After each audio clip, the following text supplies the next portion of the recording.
చట్టసభల్లో మహిళా రిజర్వేషన్ల అమలుకు కేంద్ర ప్రభుత్వం చేపట్టాల్సిన భావించిన లిమిటేషన్ మళ్లీ తెరపైకి వస్తోంది. ఇందుకోసం మరోసారి రాజ్యాంగ సవరణ బిల్లును పార్లమెంటులో ప్రవేశపెట్టేందుకు కేంద్రం కసరత్తు చేస్తున్నట్లు తెలుస్తోంది. అత్యున్నత స్థాయిలో ఇప్పటికే సంప్రదింపుల ప్రక్రియ పూర్తయినట్లు సమాచారం. ఈసారి 133వ రాజ్యాంగ సవరణ బిల్లుగా దీన్ని తీసుకురానున్నట్లు తెలుస్తోంది. గత బడ్జెట్ సమావేశాల్లో ప్రవేశపెట్టిన 131వ రాజ్యాంగ సవరణ బిల్లు ప్రతిపక్షాల వ్యతిరేకత కారణంగా వీగిపోయింది. ఈ నేపథ్యంలో ప్రతిపక్షాలు లేవనెత్తిన అనేక అభ్యంతరాలకు ఈ బిల్లులో పరిష్కారాలను సూచించనున్నట్లు సమాచారం. 1971 జనాభా లెక్కల ప్రకారం ప్రస్తుతం ఉన్న అంతర్రాష్ట్ర సీట్ల నిష్పత్తిలో ఎలాంటి మార్పులు లేకుండా బిల్లును రూపొందించినట్లు తెలుస్తోంది.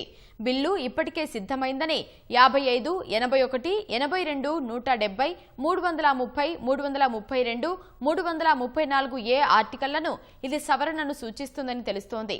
అందరికీ సమానంగా లోక్సభ, రాష్ట్రాల అసెంబ్లీల్లో 50% సీట్లను పెంచేలా ప్రతిపాదనలు ఉన్నట్లు సమాచారం.